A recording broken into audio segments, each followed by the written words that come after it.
guys, Jashana here. Welcome back to my channel. Today I am doing a super fun tag. I was tagged by Becca and Mike over at Books and Looks, thanks guys, to do the Game of Thrones tag. And I'm super jazzed. If any of you watched my really lengthy ramble, rant, rave video about Game of Thrones late last week, you'll know I have a very serious obsession with it. And in light of this tag, I have my Game of Thrones, The World of Ice and Fire, as well as from my best friend for Christmas last year, this lovely map of Westeros and Essos. And I love it so much. It's super cool. It's really cool. It looks like an old-timey map, what have you. I love it. Just for anybody who has not seen the show, wants to see the show, or wants to finish the books and isn't caught up or something, I'm gonna have spoilers in this, so you might not want to watch because I'm going to speak freely. So there are 10 questions, and let's get into it. Question number 1 is, how did you discover the TV series / books? And condensed version is my coworkers made me do it. Garrett and Carter told me I needed to watch it, and I hadn't seen the first 4 seasons, binge watched it, and the obsession has grown a lot. Number 2 is, who is your all-time favorite character? This is really hard to pick just one all-time favorite, but I would have to say, due to consistency, Tyrion. I just consistently like him, and I mean, he's so witty and clever and all of that stuff. I can't think of anything off the top of my head that he's ever done that was like really questionable and like questionable motivations, or anything that was like really out of character. He's who he is consistently, time and time again, and I think he's a good person deep down. I mean, he did kill his ex-girlfriend, but she was a crazy bitch, so I don't blame him for that. And it's a fake TV show. Question number 3 is, who's your favorite side character? I would probably have to say either Bronn or Tormund. I just love them. They're who they are, and they don't really care. Number 4, if given the opportunity, which character would you choke to death? Cersei, 100%. But I'm really hoping Jaime does it for me in this season. 5, you're a woman of the Night's Watch. Who would you break your oath of chastity for? I'm gonna have to say Dany. She's stupid beautiful, and she's the mother of dragons. I mean, a lot of positives here. She's a badass. I would say or Khal Drogo, because Khal Drogo. Number 6 is dragon or direwolf. Which would you rather have by your side? I love me some direwolves. I do. I love them a lot, but I'm gonna have to go with dragon on this. I mean, it's a freaking dragon. Number 7, which character would you most like to portray on television? And I would have to say Dany for this as well, because I really would love to be able to have a badass Dracarys moment and act out that scene. That would be so fun. Number 8, what is your favorite moment from the books or series? As I have not read all of the books yet, I know, I'm going to.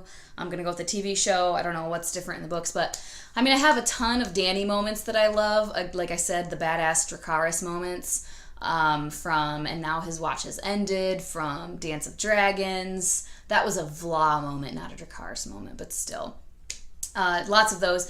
Lots of awesome Arya moments, too. Like, I get chills every time I see the clip of her saying, "My name is Arya Stark, and I'm going home." I just love it.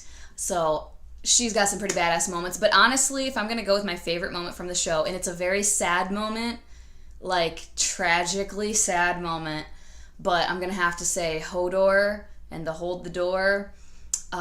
It's just so poetic and absolutely terrible and like heartbreaking, but it's so poetic that like it's so profound to me. In my head, the way I see it, I think he knew. I think he always knew his whole life like how he was going to die, and he just did his duty, and it's so beautiful. Like I think maybe aside from Howland Reed for reasons, I think Hodor was probably the most loyal person to the Starks like ever.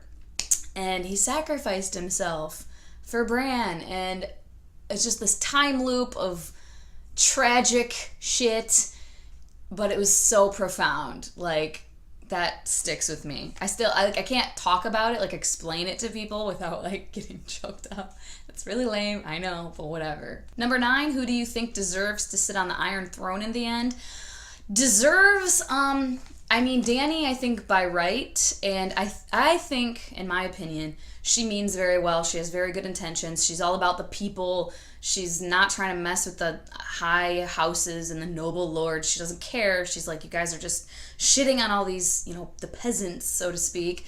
And she's not a fan of it. And I like that. She's like, doing away with slavery and trying to be a voice for the little people. But she has her, burn them all moments. So I don't know how that'll play out. Jon Snow is a very good ruler, but I don't think he wants it, so I don't think he would be the best person because he wouldn't want that. He barely wants to be the King of the North, I think. It just kind of fell into his lap. I don't think he would want to be like the ruler of the Seven Kingdoms. I could see those two being like her ruling in King's Landing and being like, cool, you be King of the North in the end. I don't know if that'll happen, but as far as deserves, I've gotten off on a tangent. Weird. As far as deserves, I would probably say Tyrion, honestly. He has the experience, he has the know-how overall, and like I said before, I think that he is a good person. Deep down, he's never just like cruel for no reason. I think he would do the best job he could and not in a selfish way. Number 10, what are you most looking forward to in this upcoming season? And the freaking Stark kids all getting back together. I swear to God, if at least Bran and Arya, if at least one of them does not make it to Winterfell in this season, I'm going to be so mad. It looks like Arya is not going to. I feel like she's going to go do her thing in King's Landing, and it's probably going to take like the whole dang season, whatever. But I swear to God, if one of them doesn't, I feel like they're going to save Arya for next season, because I just think everybody's anticipating that so much, Arya and Jon seeing each other again. So I feel like they might hold off on that until next season. But it'd be super cool if it happened this season, because I will cry puddles of joyful tears. Oh my God. I cried like when Jon and Sansa met again, and they didn't even really like each other. So when Jon and Arya do, oh my God, I just can't. Okay, there you have it.